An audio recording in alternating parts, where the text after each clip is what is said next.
Hujambo na karibu katika somo la leo. Jina langu ni Muhenga Mwangangi na ningeomba tuweze kujifunza utafsiri ama kile ambacho tunachokiita katika lugha ya Kizungu translation. Hivyo basi ukiweza kujifunza tafsiri utakuwa na ubalagha mkubwa, yaani utakuwa na ushawishi mkubwa wa kutumia lugha zote ikiwemo lugha ya Kiswahili na ikiwemo lugha ya Kizungu, kwani unazifahamu bila shaka. Na hivyo basi ikiwa kila mmoja wetu atajizatiti na kuwa na pashawa la moyo, yaani kuwa na kiu ya moyo ya kutaka kujua jinsi maneno ambayo ni ya Kizungu jinsi yanavyofahamika katika Kiswahili. Hivyo basi nawahakikishia ya kwamba kila mmoja tarijama yake, yaani historia yake ya maisha itakuwa imeimarika vyema na utakuwa umefahamika vyema. Pia usije ukakafilika ama usije ukapitiwa na masomo ambayo ninayatoa, kwa sababu yana mambo muhimu na yana mambo ambayo yatakusaidia maishani. Hivyo basi ningetaka tuanze moja kwa moja kutafsiri maneno yetu ya siku ya leo. Neno la kwanza ni global warming. Global warming. Unasikia watu wakisema global warming, hujui kwa Kiswahili ni nini. Global warming katika lugha ya Kiswahili ni utandawazi. Global warming katika lugha ya Kiswahili ni utandawazi. Clay soil. Clay soil. Clay soil katika lugha ya Kiswahili ni nini? Clay soil katika lugha ya Kiswahili ni udongo kinamo. Udongo kinamo. Sand soil. Sand soil katika lugha ya Kiswahili ni udongo kichanga. Udongo kichanga. Loam soil. Loam soil katika lugha ya Kiswahili ni nini? Loam soil katika lugha ya Kiswahili ni udongo tifutifu, yaani udongo ambao umeshatifuliwa huku watu wakilima. Loam soil katika lugha ya Kiswahili ni udongo tifutifu. Kisha sunflower. Sunflower katika lugha ya Kiswahili nini? Sunflower katika lugha ya Kiswahili ni alizeti. Alizeti. Alizeti. Plastic. Plastic. Unasikia mtu akisema plastic. Plastic. Plastic katika lugha ya Kiswahili ni sandarusi. Sandarusi. Remote. Remote katika lugha ya Kiswahili ni nini? Remote katika lugha ya Kiswahili ni kitenza mbali. Kitenza mbali. Password. Kila mtu tunasikia wacha simu yangu niweke password. Je, password katika lugha ya Kiswahili nini? Password katika lugha ya Kiswahili ni nywila. Password katika lugha ya Kiswahili ni nywila. Wheelchair. Wheelchair katika lugha ya Kiswahili ni nini? Wheelchair katika lugha ya Kiswahili ni kitimaguru. Kitimaguru, yaani hilo jina kitimaguru limefupishwa kutokana na jina kiti magurudumu, hivyo basi likafahamika kuwa kitimaguru. Half caste. Half caste. Unasikia mtu akisema mimi ni half caste. Usiseme hivyo tena. Hivyo basi leo Muhenga ashakupasha ufalsafa. Muhenga ashakupasha ufalsafa. Muhenga Mwangangi amekuambia kwamba kutoka siku ya leo uwe unasema ya kwamba mimi ni chotara. Mtu akisikia umesema mimi ni chotara, anakuuliza unakizungumzia nini mwenzangu?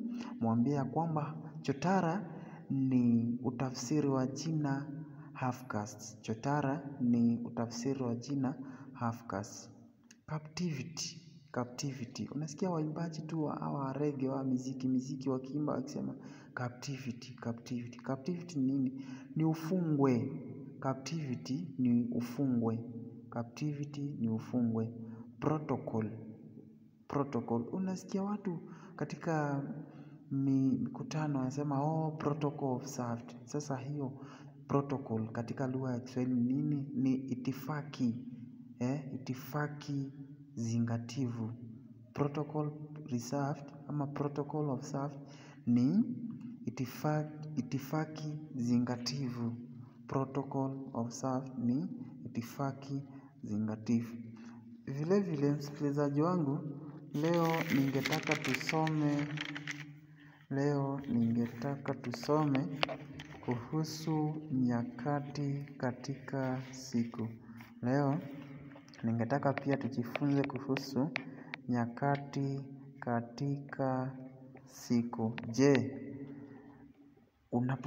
unaporejelea asubuhi unamaanisha nini? Ama unaporejelea macheo unamaanisha nini? Unaporejelea adhuhuri unamaanisha nini? Ama unaporejelea machweo unamaanisha nini? Hivi basi leo huo utata wote, mimi kama Mhenga Mwangangi nimekuja kukuondolea huo utata wote. Na hivyo basi alfajiri ni kati ya saa 10 na saa 11 asubuhi. Kati ya saa 10 na saa 11 asubuhi. Unasikia alfajiri na mapema, alfajiri na mapema. Sasa mtu anaposema alfajiri na mapema anamaanisha kati ya saa 10 na saa 11 asubuhi. Kati ya saa 10 na saa 11 asubuhi. Macheo ni wakati gani? Macheo ni wakati gani?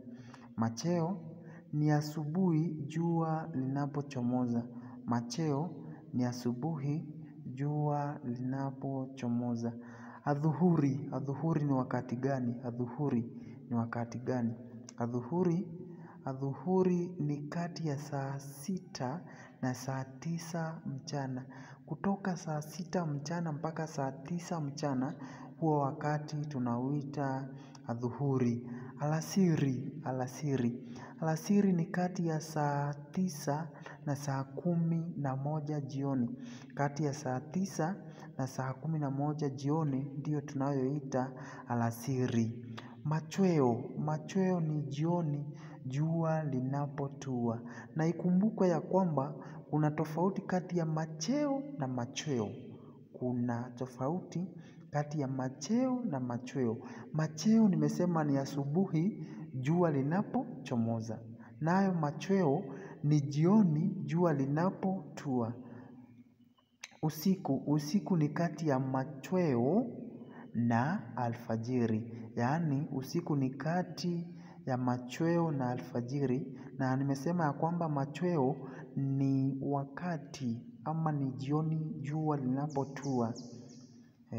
Machweo ni jioni wakati ambapo jua linapotua. Pia leo ningetaka tuzungumzie kuhusu vivumishi vya idadi ambavyo havihitaji ama ambavyo haviambishwi na viambishi vyovyote. Nasema leo pia ningetaka tuzungumzie kuhusu vivumishi vya idadi ambavyo havihitaji viambishi. Je, vivumishi ni nini? Vivumishi haya ni maneno ambayo hueleza zaidi kuhusu nomino. Vivumishi haya ni maneno ambayo hueleza zaidi kuhusu nomino.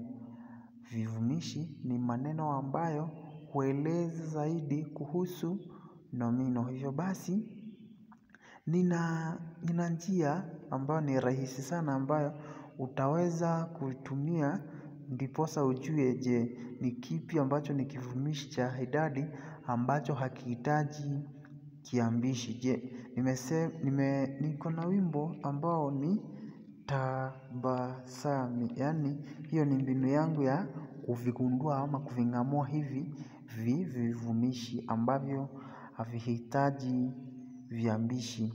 Tabasamu. Na ta ni 6, yaani 6. Ba ni 7. Sa ni 9. Mi ni 10. Kwa hivyo ni tabasamu. Mfano katika sentensi 6 utasema ng'ombe 6. Hauwezi sema ng'ombe wa 6, ni ng'ombe 6. Hapo kwa 7 watoto 7 ama ng'ombe 7 ama wazee 7. Hapo kwa 9 ni vitabu 9, vitabu 9. Kwa 10 ni wazee 10. Kwa hivyo nimesema ikiwa unataka kung'amua vivumishi vya idadi ambavyo havihitaji viambishi, hivi basi nina mbinu ambayo ni rahisi sana ama ambayo ni mboga sana kuweza kuving'amua. Utasema tabasami.